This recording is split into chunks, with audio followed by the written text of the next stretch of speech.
A queen's desperate act sends her child floating down the river, only to be saved by a mysterious mermaid. But this isn't just any child. His destiny is tied to an ancient prophecy, a looming darkness, and a battle that will change everything. Who is the child? Why was he abandoned? And what secrets will rise from the depths? Watch until the end for a twist that will leave you speechless. The river whispered its song, a gentle hymn that had always soothed Queen Ike's troubled soul. It was her sanctuary, a place where she could escape the weight of the crown and the sharp gaze of her husband. But today, the melody of the water offered no comfort. The stillness around her felt ominous, and the weight of the child in her womb was no longer a promise of joy, but a foreboding presence. Pain struck suddenly, sharp as a blade, stealing her breath and forcing her to her knees. Her cries pierced the tranquil air, desperate and raw. "Help me!"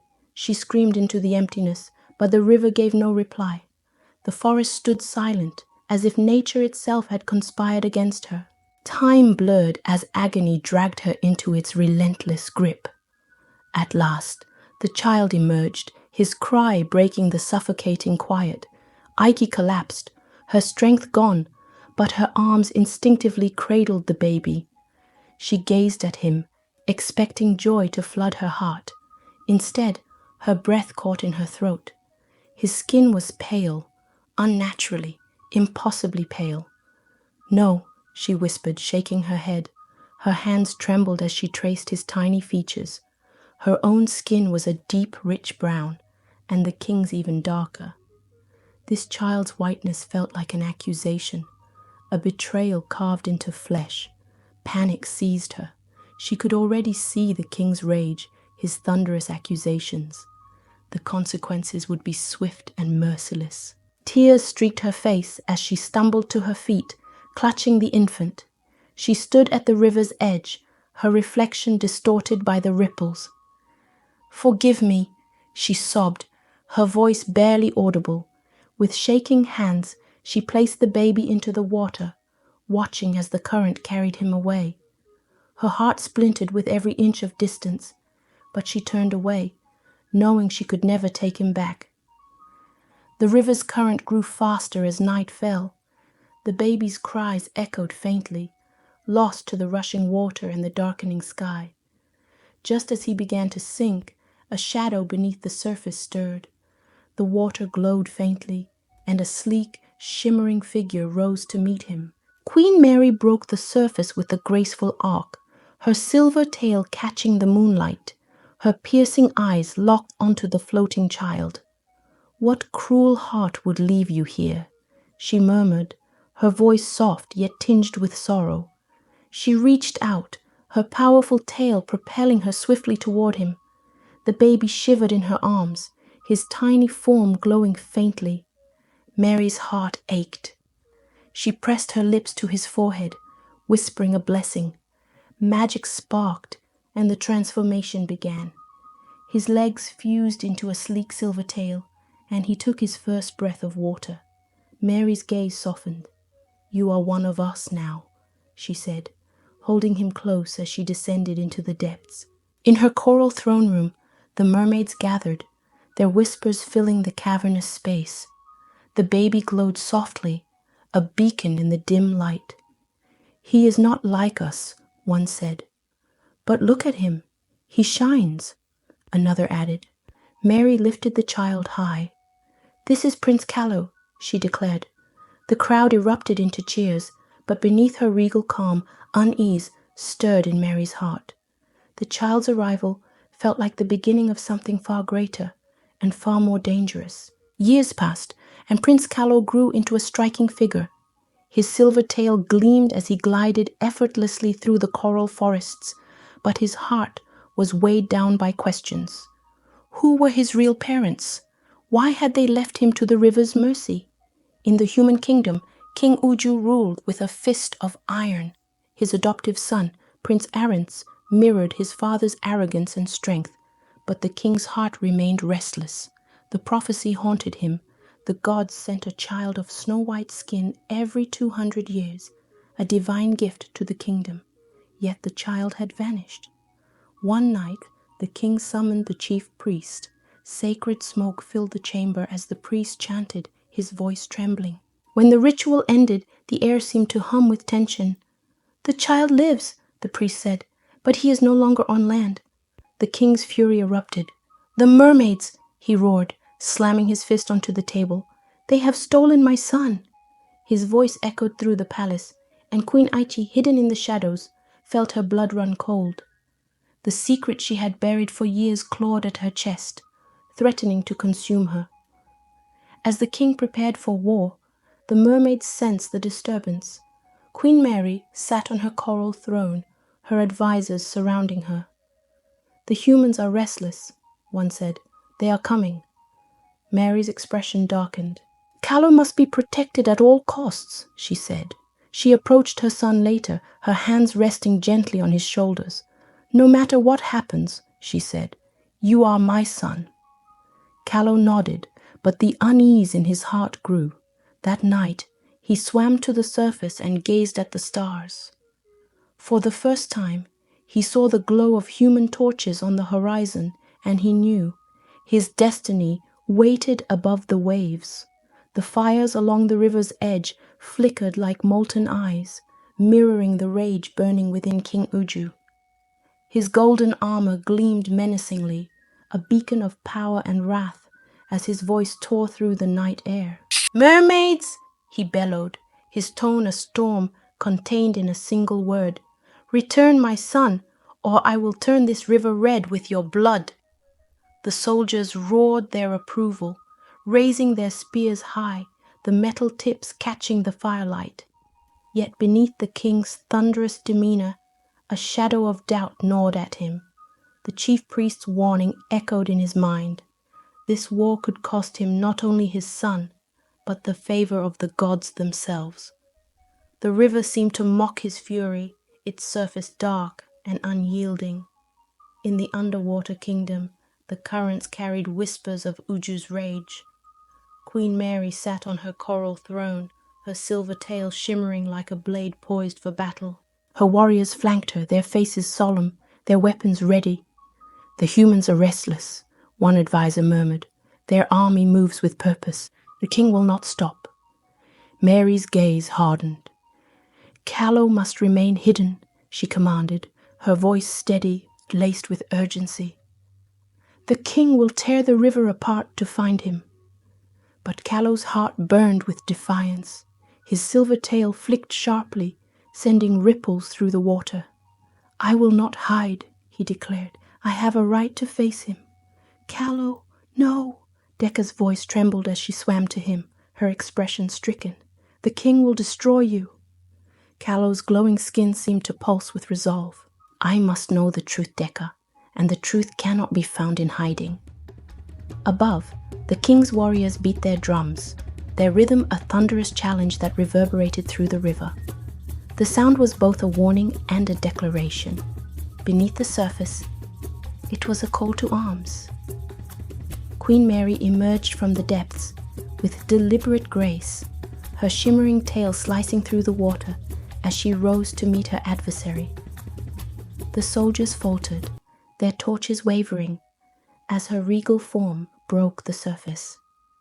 Her voice was cold, cutting through the drumbeats like a knife. "Leave this place, King Uju. The boy is no longer yours."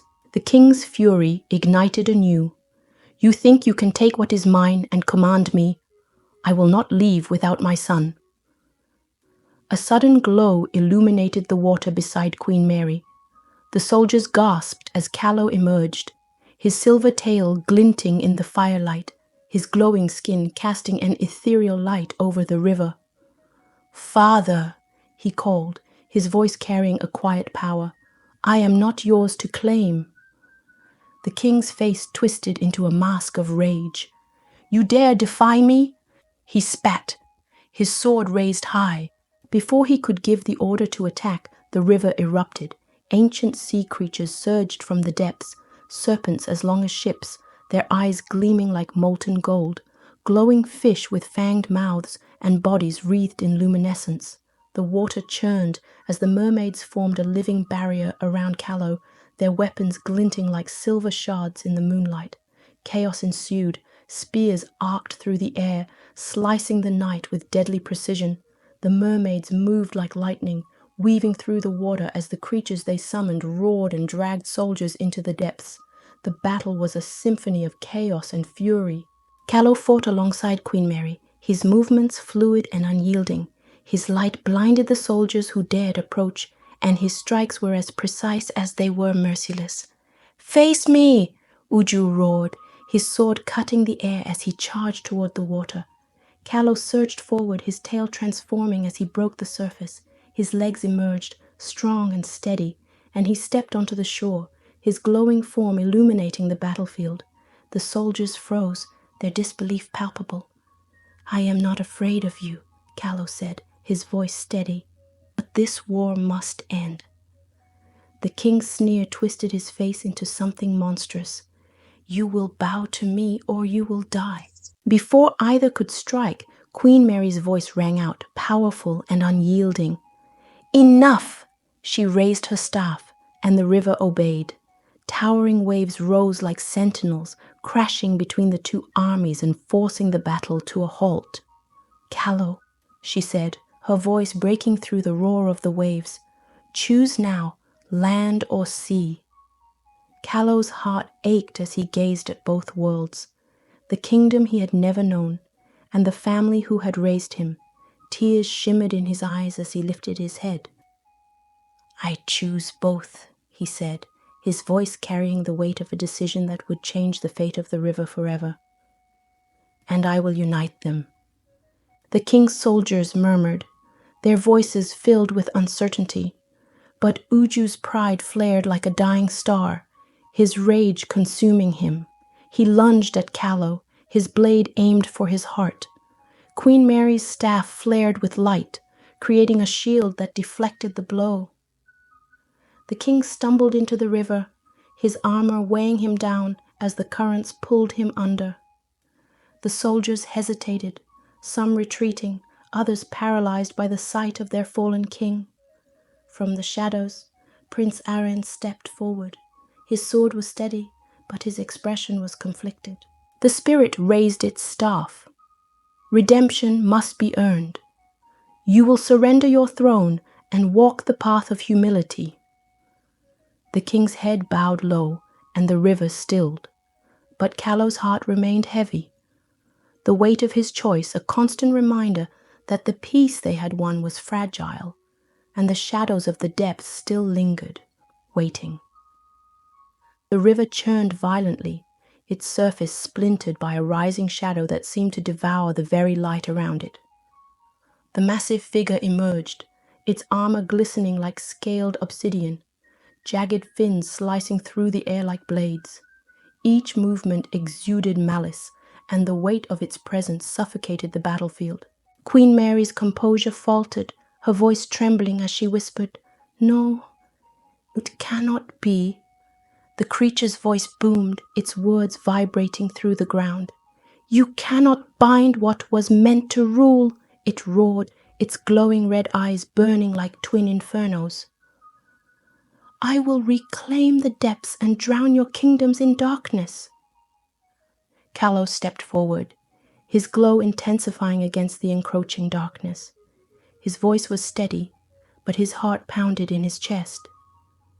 "You will not harm my people." The Shadow King's laughter was like a storm tearing through the night. "Your light is a flicker, child. It will be consumed, as all light is." Suddenly, the creature unleashed a wave of dark tendrils that erupted from the river, slashing through the air with relentless fury. They struck with precision, throwing mermaids and soldiers alike to the ground. Arends fought valiantly, his blade flashing as he cut through the writhing shadows, while Callow dove into the water, aiming directly for the beast. Queen Mary raised her staff, summoning a barrier of radiant energy. It shimmered brightly, holding back the advancing shadows for a moment, but cracks began to spread across its surface. Her voice carried a rare edge of desperation. We cannot hold him for long. Fear thickened the air, yet Callow's defiance burned brighter. If it's light you fear, he shouted, then light is what you'll face. The battlefield descended into chaos. The river glowed faintly with Callow's bursts of light as he weaved through the tendrils, attacking the Shadow King with strikes that left radiant scars across its armored body.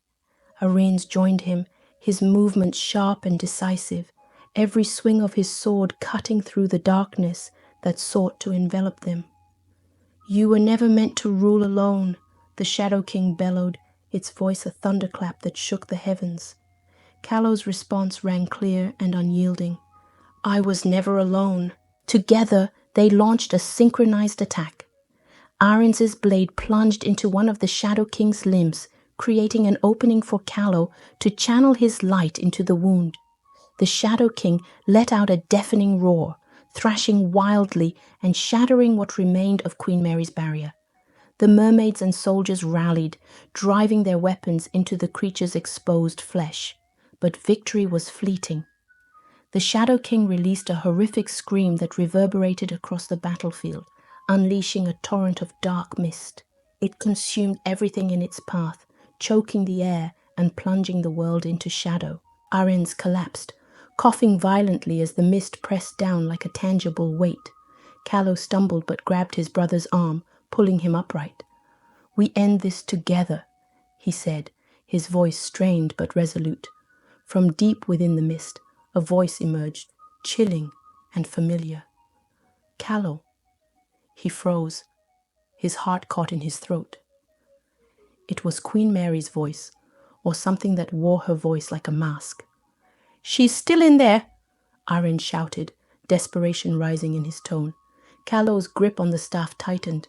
You are not lost, he cried, his light intensifying as he stepped forward. Rays of brilliance erupted from the staff, cutting through the mist and pushing it back.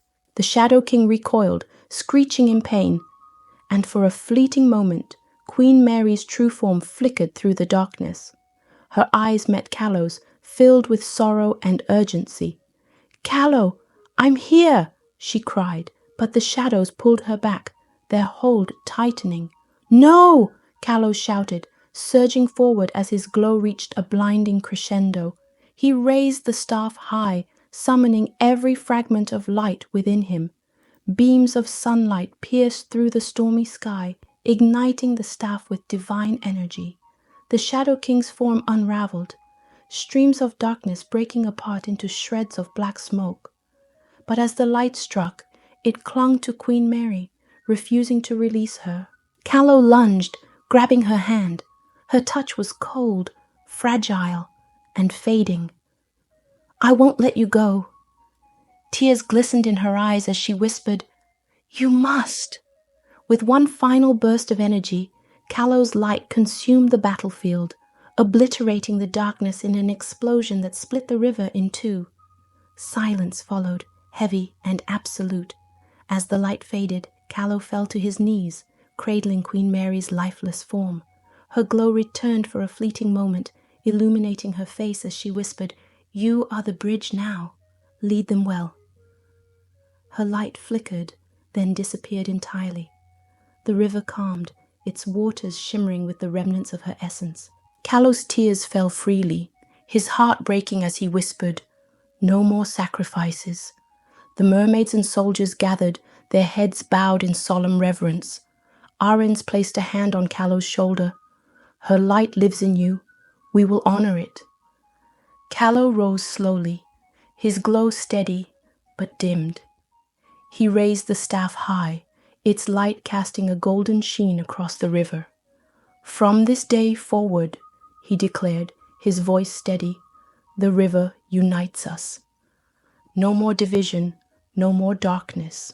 The mermaids and humans joined hands, their cheers filling the air. But as the sun rose, its light washing away the shadows, Callow gazed toward the horizon. He could feel it in his bones. This was not the end. Darkness would return, but he vowed the light would rise to meet it every time. Thank you for watching and joining us on this incredible journey. Be sure to explore more of our stories on the channel or click on the next video YouTube recommends. If this story touched your heart, please like, share your thoughts in the comments, and subscribe for more captivating African tales. Don't forget to tap the notification bell to stay connected to the wisdom and beauty of these stories. Until next time, stay blessed and keep shining.